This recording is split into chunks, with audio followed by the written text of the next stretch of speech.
नमस्कार दोस्तों, एक बार फिर से आप सभी का हार्दिक स्वागत करता हूं आपके अपने यूट्यूब चैनल रहमत राज मैथमेटिक्स में। साथियों, ठीक दोपहर के 3 बज चुके हैं और आप सभी को पता है कि 3 बजे अपना जो है हिंदी का मॉडल पेपर शुरू होता है। रीट 2022 की तैयारी के लिए निःशुल्क बैच केवल और केवल यूट्यूब पर। साथियों, आज हम चर्चा करने वाले हैं हिंदी के मॉडल पेपर नंबर 1 के बारे में। तो सभी साथी जुड़ जाइए, वीडियो को लाइक कर दीजिए, शेयर कर दीजिए इस सेशन को और बता दीजिए आवाज़ क्लियर आ रही है या नहीं। तो एक बार सभी शेयर करके सभी साथियों को जोड़ लीजिए। मैं उम्मीद करता हूं कि आपने सुबह का मनोविज्ञान का टेस्ट और 10 बजे का संस्कृत का टेस्ट भी देख लिया होगा, दे दिया होगा और आपकी तैयारी बेहतरीन चल रही होगी। और 3 बजे जो है हम हिंदी के मॉडल पेपर की शुरुआत करने जा रहे हैं साथियों। चलिए, बहुत ही बढ़िया, सभी का स्वागत है साथियों। 30 क्वेश्चन रहेंगे। 30 में से आपके कितने सही होते हैं कमेंट बॉक्स में कमेंट करके आपको बताना है। क्वेश्चन नंबर 1 आपकी स्क्रीन पर आ चुका है साथियों। प्रश्न कह रहा है वाग जाल शब्द का संधि विच्छेद क्या होगा। लगभग सभी टॉपिकों को लेते हुए और शिक्षण विधियों को लेते हुए ये मॉडल पेपर तैयार किए गए हैं। चलिए, तो कमेंट करके बता दीजिए वाग जाल शब्द का संधि विच्छेद क्या होगा। पहला ऑप्शन है वाग प्लस जाल, दूसरा है वाक प्लस जाल, तीसरा है वाग्ज प्लस आल और वागा प्लस जाल। तो साथियों, इसका राइट आंसर क्या हो जाएगा। जी हाँ, बिल्कुल राइट आंसर हो जाएगा साथियों ऑप्शन नंबर बी, वाक प्लस जाल। बी ऑप्शन आपका करेक्ट आंसर रहेगा प्रश्न नंबर 1 का। जिन साथियों ने बी ऑप्शन बताया है वाक प्लस जाल, वो बिल्कुल सही है साथियों। बढ़ते हैं प्रश्न नंबर 2 की ओर। दूसरा क्वेश्चन, मनोविकार शब्द का संधि विच्छेद क्या होगा। ऑप्शन आपके सामने है मनः प्लस विकार, मन प्लस अविकार, मनो प्लस विकार या मन प्लस विकार। 4 विकल्प आपको मैंने बताए। मनोविकार शब्द का आपको बताना है संधि विच्छेद साथियों। क्या हो जाएगा राइट आंसर। जी हाँ साथियों, बहुत ही बढ़िया, राइट आंसर हो जाएगा साथियों मनः प्लस विकार। विसर्ग संधि है, ए ऑप्शन आपका करेक्ट आंसर रहेगा। मनः प्लस विकार विसर्ग संधि का उदाहरण है साथियों। जिन साथियों ने ए ऑप्शन बताया बिल्कुल करेक्ट आंसर है मनः प्लस विकार। चलिए आगे बढ़ते हैं प्रश्न नंबर 3 की ओर। तीसरा प्रश्न आपकी स्क्रीन पर है। राजकुमार शब्द का समास विग्रह व समास का नाम क्या है। राजकुमार शब्द में कौन सा समास है और इस समास का नाम क्या है। पहला विकल्प है राजकुमार है जो द्वंद्व समास, दूसरा है राजा का कुमार तत्पुरुष समास, तीसरा है राजा के लिए कुमार द्विगु समास और राजा और कुमार द्वंद्व समास। क्या रहेगा राइट आंसर मेरे प्यारे साथियों। प्रश्न नंबर 3 का साथियों राइट आंसर क्या हो जाएगा। राजा का कुमार तत्पुरुष समास। जी हाँ साथियों, बी ऑप्शन करेक्ट आंसर हो जाएगा। राजकुमार शब्द का समास विग्रह राजा का कुमार तत्पुरुष समास है। चलिए आगे बढ़ते हैं अगले क्वेश्चन की ओर। प्रश्न नंबर 4 आपके सामने अवेलेबल है। निम्न शब्दों में से कौन से शब्द में प्रे उपसर्ग विद्यमान है। आपको ये बताना है इन चारों में से प्रे उपसर्ग किस में लगा हुआ है। प्रगति, प्राथमिक, प्रतिवाद या पर्यवसान। तो 4 विकल्प आपको मैंने बताए। राइट आंसर क्या रहेगा जल्दी से कमेंट बॉक्स में कमेंट करें। प्रश्न नंबर 4 का राइट आंसर क्या रहेगा साथियों। बिल्कुल इसका राइट आंसर हो जाएगा ऑप्शन नंबर ए ऑप्शन जिन्होंने बताया है प्रे प्लस गति। क्या बनेगा साथियों, प्रे प्लस गति प्रगति। प्रे उपसर्ग का प्रयोग किया गया है ऑप्शन नंबर ए में। बिल्कुल A option Pragati right answer हो जाएगा। आगे बढ़ते हैं प्रश्न नंबर 5 की ओर। काष्ठ शब्द का तद्भव क्या होगा। ये काष्ठ जो है वो तत्सम शब्द है साथियों। कैसा शब्द है, तत्सम। इसका आपको तद्भव बताना है। तद्भव रूप क्या रहेगा, कोष्ठ, कठ, काठ या कोट। चलिए जल्दी से कमेंट बॉक्स में कमेंट कर दीजिए साथियों, काष्ठ शब्द का तद्भव शब्द क्या बनेगा। चलिए बहुत ही बढ़िया साथियों, वेरी गुड। जी हाँ, इसका राइट आंसर हो जाएगा option number C option correct answer हो जाएगा। इसका तद्भव जो रूप है साथियों वो बन जाएगा काठ। काष्ठ का क्या बन जाएगा, काठ बन जाएगा। जिन साथियों ने सी ऑप्शन काठ बताया है बिल्कुल करेक्ट है। प्रश्न नंबर 6 देखिए। लगता है पंकज का कुछ खो गया है। वाक्य में रेखांकित सर्वनाम कौन से प्रकार का है। ये कुछ जो शब्द है ये रेखांकित है और आपको बताना है इसमें जो है सर्वनाम कौन सा लगा हुआ है। निश्चयवाचक सर्वनाम, निजवाचक सर्वनाम, पुरुषवाचक सर्वनाम या अनिश्चयवाचक सर्वनाम। तो मेरे प्यारे साथियों प्रश्न नंबर 6 का राइट आंसर क्या हो जाएगा? बिल्कुल इसका राइट आंसर हो जाएगा कुछ जो है अनिश्चयवाचक सर्वनाम है साथियों। डी ऑप्शन करेक्ट आंसर रहेगा। जिन साथियों ने इसमें अनिश्चयवाचक सर्वनाम डी ऑप्शन बताया बिल्कुल सही है। कुछ जो है वो अनिश्चयवाचक सर्वनाम की श्रेणी में आता है। प्रश्न नंबर 7 देखिए, इस किताब को जरूर पढ़िए, वाक्य में रेखांकित विशेषण का प्रकार है। तो बताइए सार्वनामिक, संख्यावाचक, परिमाणवाचक या गुणवाचक। इस किताब, चलिए बताइए किस प्रकार का विशेषण का प्रयोग किया गया है? 4 विकल्प मैंने आपको बताए। राइट आंसर क्या रहेगा प्रश्न नंबर 7 का? तो मेरे प्यारे दोस्तों प्रश्न नंबर 7 का राइट आंसर क्या हो जाएगा? सार्वनामिक विशेषण का प्रयोग किया गया है। ए ऑप्शन आपका करेक्ट आंसर रहेगा। तो जिन्होंने भी प्रश्न नंबर 7 में सार्वनामिक ए ऑप्शन बताया बिल्कुल करेक्ट है। प्रश्न नंबर 8 की ओर बढ़ते हैं। आपकी स्क्रीन पर 8वां प्रश्न, समिति शब्द का बहुवचन रूप क्या होगा? समिति शब्द का आपको बहुवचन रूप बताना है। समित, समितियां, समितियां या समितियां। तो 4 विकल्प बिल्कुल इजी क्वेश्चन आपके सामने अवेलेबल है साथियों। समिति शब्द का बहुवचन रूप हो जाएगा समितियां। ऑप्शन नंबर बी जो साथी बता रहे हैं प्रश्न नंबर 8 में बिल्कुल करेक्ट है। सभी भावी शिक्षक शिक्षिकाओं का हार्दिक स्वागत है। चलिए आगे बढ़ते हैं प्रश्न नंबर 9 की तरफ।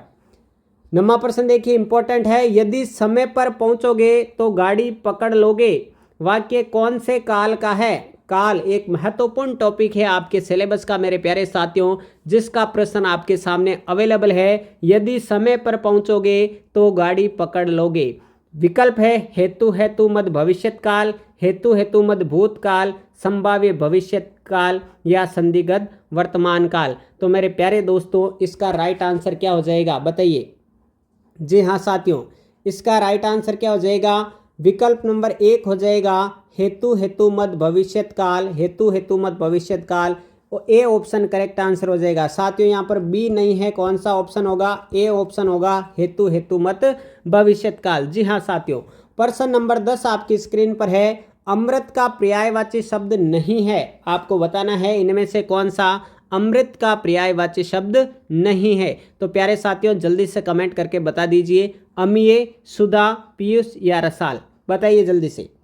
जी हाँ साथियों, राइट आंसर क्या हो जाएगा? अमृत का पर्यायवाची शब्द नहीं है। तो यहाँ पर मेरे प्यारे साथियों कमेंट कर दीजिए राइट आंसर क्या होगा। बिल्कुल वेरी गुड, बहुत ही बढ़िया साथियों। राइट आंसर हो जाएगा option number D. D option जो साथी बता रहे हैं रसाल जो है साथियों, डी ऑप्शन रसाल जो है वो अमृत का पर्यायवाची नहीं है साथियों। आगे बढ़ते हैं प्रश्न नंबर 11 की ओर।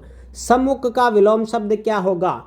सम्मुख का विलोम शब्द आपको बताना है मेरे प्यारे साथियों। हर एक टॉपिक से सवाल लिए गए हैं, कोशिश की गई है सारे टॉपिक एक ही टेस्ट में कवर करवाए जाए। तो उन्मुख, विमुख, प्रमुख या अधिमुख, आपको सम्मुख का विलोम शब्द बताना है। चलिए बहुत ही बढ़िया, सम्मुख का विलोम शब्द हो जाएगा साथियों विमुख। बी ऑप्शन आपका करेक्ट आंसर रहेगा। बी ऑप्शन जो साथी बता रहे हैं बिल्कुल करेक्ट आंसर है। बी ऑप्शन उन्मुख का जो है, सम्मुख का जो विलोम शब्द है विमुख हो जाएगा। आगे बढ़ते हैं प्रश्न नंबर 12 की तरफ। घर में गंगा आना मुहावरे का अर्थ क्या होगा? बताइए। घर में गंगा आना, अनथक श्रम से कार्य सिद्ध होना, बिना श्रम के कार्य सिद्ध होना, पवित्रता मिलना, मिलते रहना या मनचाही वस्तु मिलना। मेरे प्यारे साथियों मुहावरा आ चुका आपके सामने। घर में गंगा आना मुहावरे का अर्थ आपको बताना है। तो इसका राइट आंसर क्या हो जाएगा? बिल्कुल सही, बी ऑप्शन करेक्ट आंसर हो जाएगा। बिना श्रम के कार्य सिद्ध होना, बी ऑप्शन आपका करेक्ट आंसर हो जाएगा प्रश्न नंबर 12 का। जिन्होंने भी बी ऑप्शन बताया है बिना श्रम के कार्य सिद्ध होना बिल्कुल सही है। प्रश्न नंबर 13 पर चलिए। नीम हकीम खतरे ने जान लोकोक्ति का अर्थ क्या होगा? नीम हकीम खतरे ने जान लोकोक्ति का अर्थ बताना है। पहला ऑप्शन डींग हाँकना, दूसरा है बीमारी का गलत इलाज होना, तीसरा है खतरनाक चीजें, चौथा है अल्प विद्या भयंकर। बताइए साथियों, नीम हकीम खतरे ने जान इस लोकोक्ति का अर्थ आपको बताना है। तो मेरे प्यारे साथियों प्रश्न नंबर 13 का राइट आंसर क्या हो जाएगा? बीमारी का गलत इलाज होना। बी ऑप्शन जो साथी बता रहे हैं बिल्कुल करेक्ट आंसर है। प्रश्न नंबर 13 में बी ऑप्शन बीमारी का गलत इलाज होना। चलिए प्रश्न नंबर 14 आपकी स्क्रीन पर आ चुका है। जहाँ जहाँ वे जाता था वहाँ वहाँ मैं भी गया वाक्य में कौन से विराम चिन्ह की अशुद्धि है। विराम चिन्ह एक इम्पॉर्टेंट टॉपिक है। रिट 2022 के हिसाब से देखें तो बताइए किस विराम चिन्ह की अशुद्धि आपको नजर आ रही है। जहाँ जहाँ वे जाता था वहाँ वहाँ मैं भी गया। अवतरण चिन्ह की, हंसपद की, अल्प विराम चिन्ह की या योजक चिन्ह की, किस चिन्ह की यहाँ पर अशुद्धि नजर आ रही है, किस विराम चिन्ह की कमी लग रही है, आपको ये बताना है। तो मेरे प्यारे साथियों प्रश्न नंबर 14 का राइट आंसर क्या हो जाएगा? ऑप्शन नंबर डी हो जाएगा। डी ऑप्शन जो साथी बता रहे हैं वो करेक्ट आंसर है। योजक चिन्ह, जहाँ जहाँ यहाँ योजक चिन्ह आएगा वहाँ वहाँ इन दोनों के बीच भी योजक चिन्ह आएगा, तो योजक चिन्ह की अशुद्धि है, इसलिए डी ऑप्शन आपका करेक्ट आंसर हो जाएगा। डी ऑप्शन बताने वाले सभी सही है। प्रश्न नंबर 15 की ओर बढ़ते हैं मेरे प्यारे साथियों। बिल्कुल 15वां प्रश्न आपकी स्क्रीन पर। हॉस्टल में रहने वाली सभी लड़कियां गा रही है वाक्य में उद्देश्य क्या है? वाक्य के दो प्रकार के जो है वो पार्ट होते हैं। एक होता है साथियों उद्देश्य और एक होता है विधेय। आपको पता होगा, तो यहाँ पर पूछा गया है उद्देश्य। हॉस्टल में रहने वाली सभी लड़कियां गा रही है, इसमें उद्देश्य क्या है? हॉस्टल, दूसरा ऑप्शन सभी लड़कियां, तीसरा ऑप्शन गा रही है, चौथा ऑप्शन हॉस्टल में रहने वाली सभी लड़कियां। तो मेरे प्यारे साथियों प्रश्न नंबर 15 का राइट आंसर क्या हो जाएगा, जल्दी से बता दीजिए। जी हाँ, बहुत ही बढ़िया। सभी का स्वागत है साथियों। रोजाना टेस्ट सीरीज आपके लिए चलाई गई है, निश्चित रूप से आप इसका फायदा उठाएं। चलिए प्रश्न नंबर 15 का राइट आंसर डी ऑप्शन हो जाएगा। हॉस्टल में रहने वाली सभी लड़कियां, ये उद्देश्य है इस सेंटेंस में। तो डी ऑप्शन जो साथी बता रहे हैं प्रश्न नंबर 15 का डी ऑप्शन जिन्होंने भी बताया है बिल्कुल करेक्ट आंसर है। प्रश्न नंबर 16 देखिए, अब शिक्षण विधियां आ रही है आपके सामने। मूल्यांकन की प्रक्रिया है। चलिए 4 विकल्प आपके सामने। पहला है उद्देश्यों की उपलब्धि के विस्तार का निर्धारण करना, परिणामों की गुणवत्ता व मूल्यों का निश्चय करना, अनुदेशन के परिणामों की तुलना करना या उपयुक्त सभी। प्रश्न नंबर 16 आपके सामने अवेलेबल है साथियों। मूल्यांकन की प्रक्रिया क्या है? तो साथियों इसका राइट आंसर हो जाएगा उपयुक्त सभी। डी ऑप्शन आपका करेक्ट आंसर हो जाएगा। जिन साथियों ने प्रश्न नंबर 16 में डी लगाया है उपयुक्त सभी, बिल्कुल करेक्ट आंसर है साथियों। प्रश्न नंबर 17 की ओर बढ़ते हैं। जब छात्र शिक्षक की भाषा का अनुकरण करे तो उसे क्या कहा जाता है? जब छात्र जो है वो शिक्षक की भाषा का अनुकरण करते हैं तो ये कौन सा सिद्धांत है? अनुकरण का सिद्धांत, पुनर्बलन का सिद्धांत, क्रियाशीलता का सिद्धांत या प्रयत्न का सिद्धांत। दोस्तों प्रश्न नंबर 17 का राइट आंसर क्या हो जाएगा, जल्दी से कमेंट कर दीजिए प्यारे साथियों। जी हाँ, जब छात्र शिक्षक की भाषा का अनुकरण करेंगे तो इसे अनुकरण का सिद्धांत ही कहा जाएगा। ऑप्शन नंबर ए आपका जो है वो करेक्ट आंसर हो जाएगा। प्रश्न नंबर 17 में जिन्होंने ए बताया अनुकरण का सिद्धांत बिल्कुल करेक्ट आंसर है। जी हाँ साथियों, प्रश्न नंबर 18 देखिए। प्रश्न नंबर 18, उच्च प्राथमिक स्तर पर व्याकरण सिखाने की किस विधि को आप सर्वाधिक महत्वपूर्ण मानते हैं? इस तरह आपके सामने उच्च प्राथमिक स्तर पर व्याकरण सिखाने की कौन सी विधि बेस्ट मानी जाएगी? आगमन विधि, पाठ्यपुस्तक विधि, निगमन विधि या सूत्र विधि? चलिए बता दीजिए राइट आंसर क्या रहेगा प्रश्न नंबर 18 का। बहुत ही बढ़िया प्यारे साथियों, प्रश्न नंबर 18 का कमेंट बॉक्स में कमेंट करना है आपको। सुबह 7 बजे मनोविज्ञान, फिर 10 बजे संस्कृत, फिर 3 बजे हिंदी और 8:30 बजे राजस्थान जीके, जो कि शिक्षक भर्ती में मेन पेपर होगा आपका उसमें आएगा। उसकी भी हम तैयारी अभी से आपको स्टार्ट करवा रहे हैं। और लेवल फर्स्ट के लिए ये सारे और लेवल 2 के लिए दोनों के लिए है, और लेवल फर्स्ट के लिए पर्यावरण और लेवल 2 के लिए साइंस मैथ के वीडियो जल्द अपलोड होने स्टार्ट हो जाएंगे। तो साथियों उच्च प्राथमिक स्तर पर व्याकरण सिखाने की विधि है आगमन विधि, सर्वश्रेष्ठ विधि है। ए ऑप्शन करेक्ट आंसर रहेगा। प्रश्न नंबर 18 में जिन्होंने ए ऑप्शन बताया आगमन विधि बिल्कुल करेक्ट आंसर है। चलिए प्रश्न नंबर 19 देखिए। उच्च प्राथमिक स्तर पर भाषा आंकलन की दृष्टि से सर्वाधिक महत्वपूर्ण उदाहरण है। उच्च प्राथमिक स्तर पर भाषा आंकलन की दृष्टि से सर्वाधिक महत्वपूर्ण उदाहरण कौन सा है? लिखित परीक्षा, अवलोकन, साक्षात्कार या जांच सूची? तो मेरे प्यारे साथियों प्रश्न नंबर 19 का राइट आंसर क्या हो जाएगा? बिल्कुल बहुत ही बढ़िया, प्रश्न नंबर 19 का राइट आंसर हो जाएगा साथियों लिखित परीक्षा। ए ऑप्शन जिन्होंने बताया है प्रश्न नंबर 19 में करेक्ट आंसर होगा लिखित परीक्षा। उच्च प्राथमिक स्तर पर भाषा का आकलन करने के लिए लिखित परीक्षा इम्पोर्टेंट है। चलिए प्रश्न नंबर 20 की ओर बढ़ते हैं। उपचारात्मक शिक्षण का आधार क्या है? पाठ्य पुस्तक, व्याख्यान परीक्षण, निदानात्मक शिक्षण, कोई भी नहीं। चलिए बिल्कुल इजी क्वेश्चन आप लोगों के लिए। उपचारात्मक शिक्षण का आधार क्या माना गया है साथियों, बता दीजिए।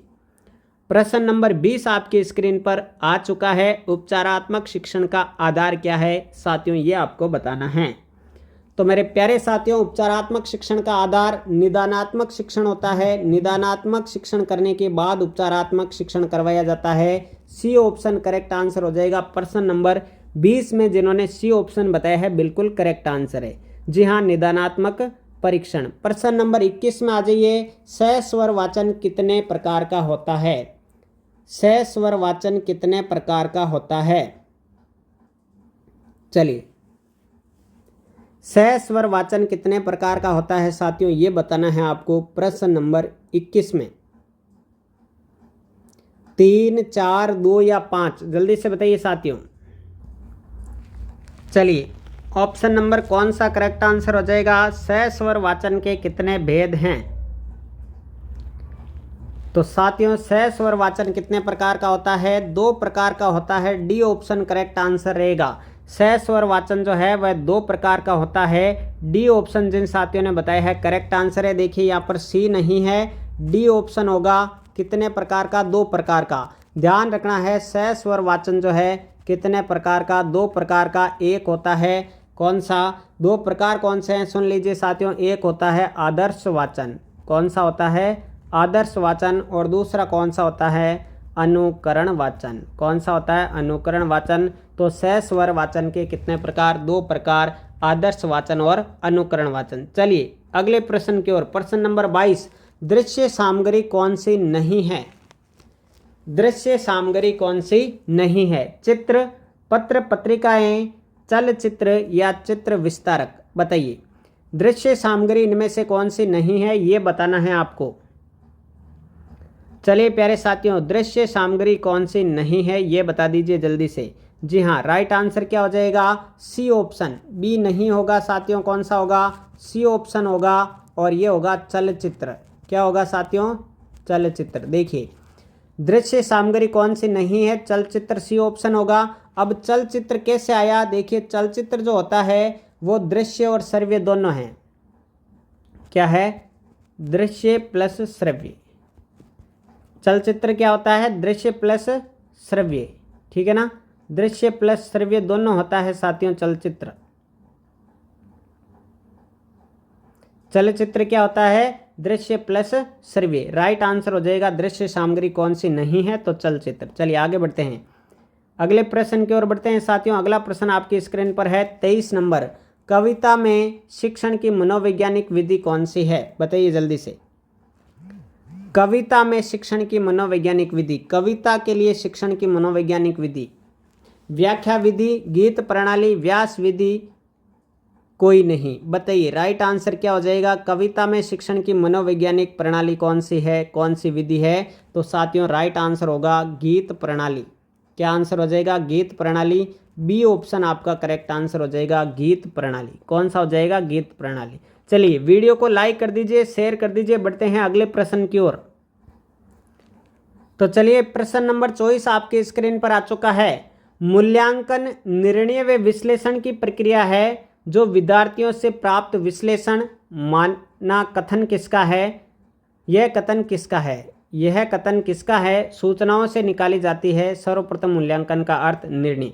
ठीक है, ये जो सेंटेंस दिया गया है ये सेंटेंस किसका है? देखिए सेंटेंस ऐसे है, मूल्यांकन निर्णय व विश्लेषण की प्रक्रिया है जो विद्यार्थियों से प्राप्त सूचनाओं से निकाली जाती है। ठीक है, निर्णय विश्लेषण माना, ये कथन किसका है? क्लार्क व स्टार, बाइनिंग एंड बाइनिंग, राइनस्टोन, कोई नहीं। तो मेरे प्यारे साथियों ये कथन किसका आपको कमेंट बॉक्स में कमेंट करना है। तो दोस्तों ये कथन है क्लार्क एम स्टार का। ए ऑप्शन आपका करेक्ट आंसर रहेगा। सभी टॉपिकों से क्वेश्चन लिए गए हैं, ए ऑप्शन करेक्ट आंसर है। आगे बढ़ते हैं प्रश्न नंबर 25 की ओर। भाषा शिक्षण का सामान्य सिद्धांत कौन सा है? रुचि जागृत करने का सिद्धांत, प्रेरणा का सिद्धांत, व्यावहारिक ज्ञान का सिद्धांत, ये सभी। चलिए 25 नंबर क्वेश्चन देखिए, भाषा शिक्षण का सामान्य सिद्धांत कौन सा है? तो मेरे प्यारे साथियों राइट आंसर क्या हो जाएगा इसका? बिल्कुल राइट आंसर हो जाएगा ये सभी। डी ऑप्शन जो साथी बता रहे हैं ये सारे के सारे भाषा शिक्षण के सामान्य सिद्धांत ही है। D option correct answer. बिल्कुल डी ऑप्शन जो बता रहे हैं वो बिल्कुल सही है। अगले प्रश्न की ओर बढ़ते हैं। प्रश्न नंबर 26, कहानी शिक्षण का उद्देश्य क्या है? कल्पना शक्ति का विकास करना, छात्रों में सृजनात्मक शक्ति का विकास करना, छात्रों में चारित्रिक गुणों का विकास होता है, या ये सभी? कहानी शिक्षण का उद्देश्य क्या है ये बताना है आप सभी को। प्रश्न नंबर 26 का राइट आंसर क्या रहेगा? तो मेरे प्यारे साथियों 26वें प्रश्न का राइट आंसर हो जाएगा ये सभी। डी ऑप्शन जो लोग बता रहे हैं बिल्कुल करेक्ट आंसर है। प्रश्न नंबर 26 का ये सभी, ये सारे ही है कहानी शिक्षण के उद्देश्य हैं। चलिए 27 नंबर क्वेश्चन आपकी स्क्रीन पर। छात्रों के शब्द भंडार में सबसे अधिक वृद्धि किससे होती है? श्रवण कौशल से, पढ़ना कौशल से, उच्चारण कौशल से, या लिखना कौशल से? बताइए राइट आंसर क्या रहेगा? छात्रों के शब्द भंडार में सबसे अधिक वृद्धि किससे होती है? तो साथियों इसका राइट आंसर क्या हो जाएगा बता दीजिए। इसका राइट आंसर हो जाएगा श्रवण कौशल। ए ऑप्शन आपका करेक्ट आंसर रहेगा। श्रवण कौशल से छात्रों के शब्द भंडार में सर्वाधिक वृद्धि होती है। प्रश्न नंबर 28 की ओर बढ़ते हैं। पाठ्य पुस्तकों की आवश्यकता क्यों है? चलिए, क्योंकि ये शिक्षक का मार्गदर्शन करती है, क्योंकि इनमें अनेक सूचनाओं का संग्रह है, क्योंकि अर्जित ज्ञान का स्थायीकरण होता है, या ये सभी? पाठ्य पुस्तकों की आवश्यकता क्यों होती है? पाठ्य पुस्तक आपके सिलेबस में एक अलग से टॉपिक है शिक्षण विधि में। तो पाठ्य पुस्तकों की आवश्यकता क्यों होती है मेरे प्यारे साथियों? ये सभी राइट आंसर हो जाएगा। ये सारे के सारे होती है वो शिक्षक का मार्गदर्शन भी करती है, सूचनाओं का अनेक सूचनाओं का संग्रह होता है, और अर्जित ज्ञान का स्थायीकरण होता है। डी ऑप्शन आपका करेक्ट आंसर हो जाएगा प्रश्न नंबर 28 में ये सभी। आगे बढ़ते हैं प्रश्न नंबर 29 की ओर। मनोवैज्ञानिक शिक्षण सूत्र कौन सा है? अमूर्त से मूर्त, ज्ञात से अज्ञात, निगमन से आगमन, या अज्ञात से ज्ञात? चलिए बताइए राइट आंसर क्या हो जाएगा? मनोवैज्ञानिक शिक्षण सूत्र कौन सा है मेरे प्यारे साथियों? प्रश्न नंबर 29 का राइट आंसर क्या हो जाएगा? जी हाँ बता दीजिए। प्रश्न नंबर 29 राइट आंसर क्या हो जाएगा? ज्ञात से अज्ञात। बी ऑप्शन करेक्ट आंसर हो जाएगा। ज्ञात से अज्ञात, बी ऑप्शन करेक्ट आंसर। ठीक है साथियों, बढ़ते हैं अगले प्रश्न की ओर। चलिए तो प्रश्न नंबर 30 जो कि अंतिम प्रश्न है इस टेस्ट का, हिंदी मॉडल पेपर 1 का। अमूर्त शास्त्रीय विधि के प्रवर्तक है। ये अमूर्त नाम नहीं है, केवल आपको क्या करना है शास्त्रीय विधि, है ना, ये गलत टाइप हो गया है। शास्त्रीय विधि के प्रवर्तक कौन है? मैडम मारिया मोंटेसरी, अरस्तु, प्लेटो, या कोई भी नहीं? बता दीजिए राइट आंसर क्या रहेगा मेरे प्यारे साथियों। बहुत ही ज़्यादा इंपॉर्टेंट क्वेश्चन है, तो जल्दी से बताइए राइट आंसर क्या रहेगा इस प्रश्न का। शास्त्रीय विधि के प्रवर्तक कौन माने जाते हैं ये बताना है आप सभी को राइट आंसर कमेंट बॉक्स में कमेंट करके। तो इसका राइट आंसर ए ऑप्शन हो जाएगा। शास्त्रीय विधि की जनक कौन है? Madam Maria Montessori. कौन है? Madam Maria Montessori. A option correct answer होगा 30वें प्रश्न का। तो ये थे आज के हिंदी मॉडल पेपर 1 के 30 क्वेश्चन। 30 में से आपके कितने सही हुए कमेंट बॉक्स में कमेंट करके बताएं। क्वेश्चन आपको किस प्रकार के लगे ये भी कमेंट बॉक्स में कमेंट करना है। क्या आपने मनोविज्ञान और संस्कृत वाला टेस्ट दे दिया है? तो नहीं दिया है तो आप जाइए और दीजिए अभी अभी यूट्यूब पर। और साथियों हम मिलेंगे 8:30 बजे अब रात को राजस्थान जीके की एक शानदार क्लास के साथ। टॉप 30 क्वेश्चन लेके आऊँगा राजस्थान जीके के, जो कि आपकी मेन भर्ती पेपर होने वाला है, उसमें आपकी मदद करेंगे। तो साथियों आज के लिए इतना ही। मिलते हैं अगले वीडियो में रात 8:30 बजे राजस्थान जीके की क्लास के साथ में। मस्त रहिए, पढ़ते रहिए, आगे बढ़ते रहिए। Thank you.